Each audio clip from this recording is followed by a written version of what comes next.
Bon dia, welcome to Exploring Timor-Leste, the podcast that talks about Southeast Asia's best kept travel secret.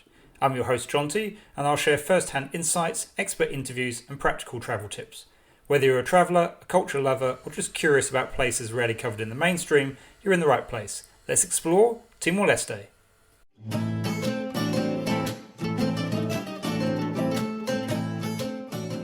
Timor-Leste isn't exactly a budget backpacker's paradise, primarily because it uses the US dollar as its currency.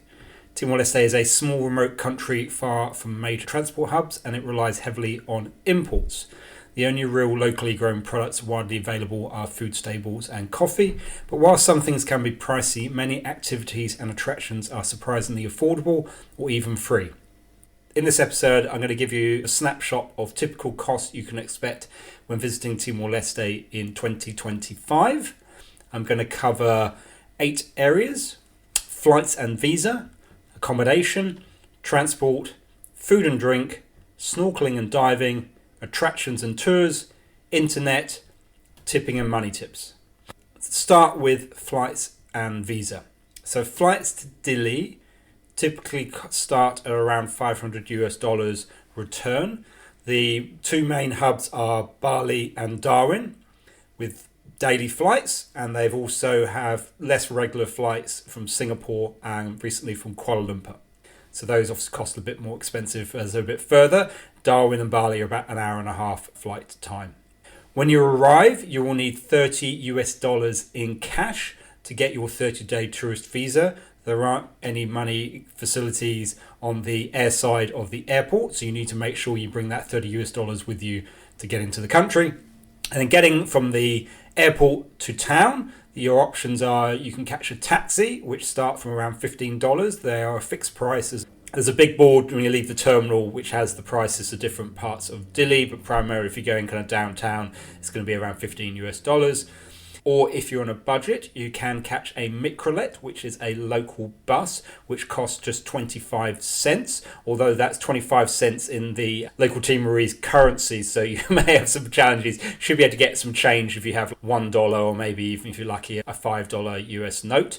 You can catch that from the President Nicolau Lobato roundabout. If you walk about 5 minutes outside of the airport, you'll get to the roundabout, which is just outside the entrance to the airport, and you'll see microlets there. You want to be going to your left, which will take you into town. And it depends where you're going. If you look online, there are some maps for the microlet routes in Dili to help you get to your accommodation. They're very frequent. But they don't have a lot of space. So this is only really suitable if you've only got a small backpack or carry-on. If you've got large bits of luggage, you're best off getting a taxi. Number 2, in terms of accommodation. So in Dili, budget travellers should expect to pay a minimum of $30 per night for a basic guest house or hostel. Mid-tier hotels run at about $100 per night, while there are some high-end options which are $200 or more. Outside of Dili, prices drop slightly, but not by much. So budget rooms typically go for around $25 to $40 per night. That will often include breakfast, but it may not include towels, so bring your own travel towel. It may not include toilet paper, so bring your own toilet paper. Depends again where you're visiting, but options are pretty limited when you start getting outside of Dili. Most towns will have 1 or 2 guest houses to stay in, but there isn't a huge market for tourists or visitors, so correspondingly there's not a huge amount of infrastructure. I have some nice pousadas, which are Portuguese colonial buildings that have been turned into accommodation. They have quite a lot of character, but they tend to be a bit more expensive. Number 3, around transport. So as I mentioned, microlets in Dili only cost 25 cents per ride, making them a very cheap way to get around. Taxis, you negotiate with a taxi driver. It's a little bit of an argy-bargy sometimes, but you're normally going to pay $10 to $15 depending where you want to get around town. And the taxis, you've got the yellow ones, which are the most frequent ones you'll see. They're generally not the best maintained vehicles. And then you've got the blue taxis, which are better vehicles, but they are a bit more expensive and you have to phone them to book them. Then for longer distances, travelling from Dili to the main towns around Timor-Leste, there are local buses. These tend to be pretty crowded, pretty noisy. They tend to leave early in the morning, like to some places they might leave at 4 a.m. early. And once they're full, they leave, they go out to the towns. They're going to cost somewhere between about $5 and $12. So they're relatively cheap, maybe $5 to Balcao, maybe $12 out to Lautem, but they don't have a schedule and they're definitely not the most comfortable way to get around. There are domestic flights through Mission Aviation Fellowship, MAF, and they cost around $80 one way. And they're a good way of seeing the country from the air, which is very beautiful. And they can also arrange a car rental service for when you arrive at your destination, which I think is about $100 off the top of my head, to get you where you need to get to, because often these airstrips can be quite remote. There are ferries between Dili and Ataru Island, which are between $4 and $12. And there are ferries out to Akusi, which are about $15, or flights to Akusi around $20. You can also get private chartered boats between Dili and Ataru Island, often through the accommodation providers, somebody like Compass Diving. They have a boat. They tend to be, I think, $50, $60, $70, $80, so they're not a particularly cheap option. The ferries are a lot more cost effective, but the other ones can work around your schedule potentially. If you look at Barry's place on his website, he has a very good section about getting to Ataru Island, which has full details of the options available.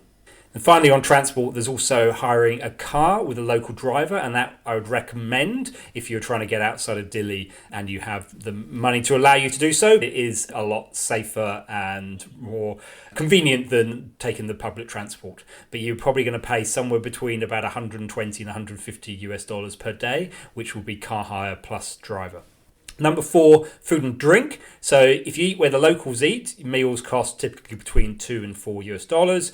If you're eating at an international style restaurant, they're going to charge you probably $10 or more for a meal.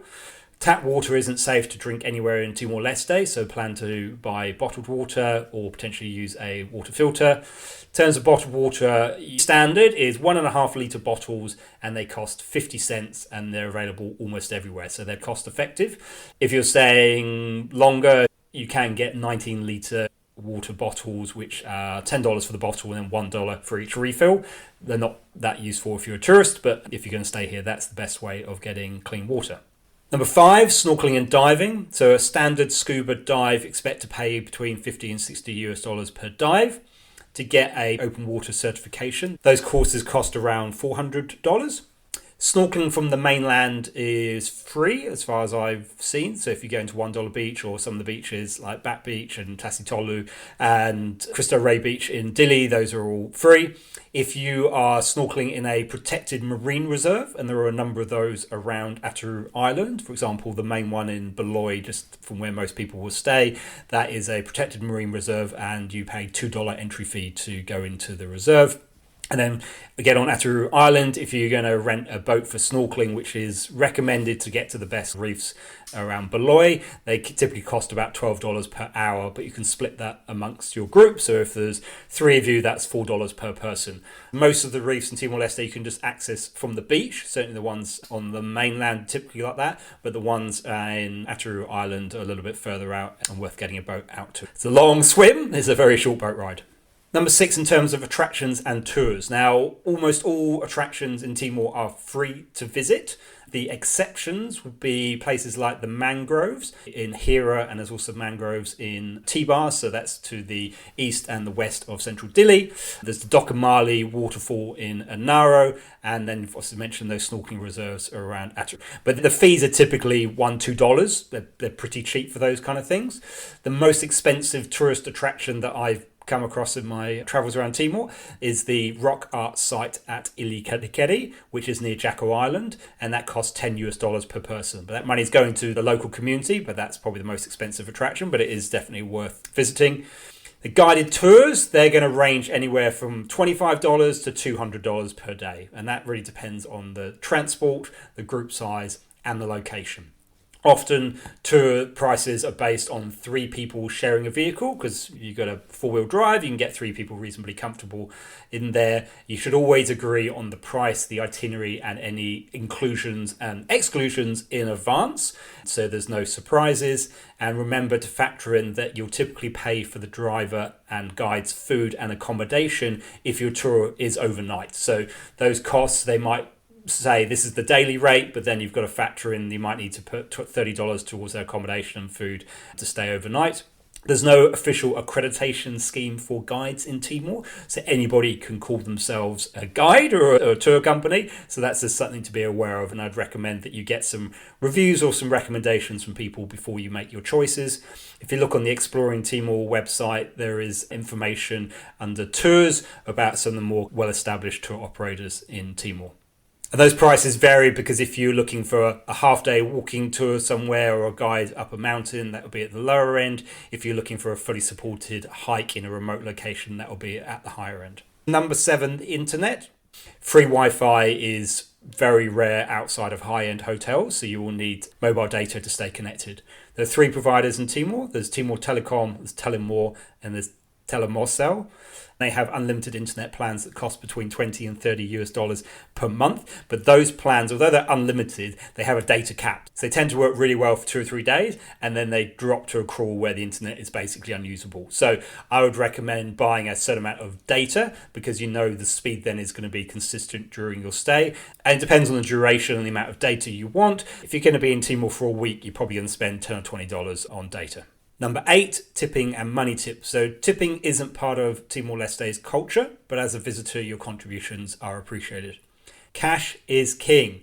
Credit cards are very rarely accepted anywhere in Timor-Leste. Some of the high-end tour operators or accommodation, few restaurants will accept credit cards and they will only accept Visa. MasterCard is only accepted in BNU's ATM machines. So cash is king. Ideally, bring it with you is probably the simplest option. There are ATMs in Timor. In Dili, there's a reasonable number. They may not always have cash in them, but if you go to a few, you should be fine. When you start getting outside of Dili, it's only really the major cities might have a couple of ATMs. So you're best to bring all the money that you need for your entire trip. US dollar banknotes are accepted anywhere. The best notes to have are $10 and $20 bills. $50 bills you can probably get away with in a supermarket, but anything bigger than that is probably going to be difficult. $1 notes are generally, but not always, accepted. And then you have local Timorese coins from $1 downwards, basically. Now, I would suggest you always try and hoard your change. It can be quite hard to get change sometimes, and particularly if you're using public transport like the microlets, you'll want to keep your small coins for those. Now, to finish with a couple of bonus trips. If you're planning to travel outside of Dili, it's best to pre-arrange your transport and accommodation as options can be limited. And it really helps to learn a few basic Teton phrases. It will go a long way with the locals and it may save you money. So that's giving you a bit of an overview of what things cost in Timor-Leste in 2025. Thank you so much for listening to Exploring Timor-Leste. If you've enjoyed today's episode, please consider leaving a rating or a review. It really helps more people discover the show. If you have any questions or feedback, I'd love to hear from you. Drop me an email at exploringtimorleste@gmail.com. Until next time, obrigado ho adeus.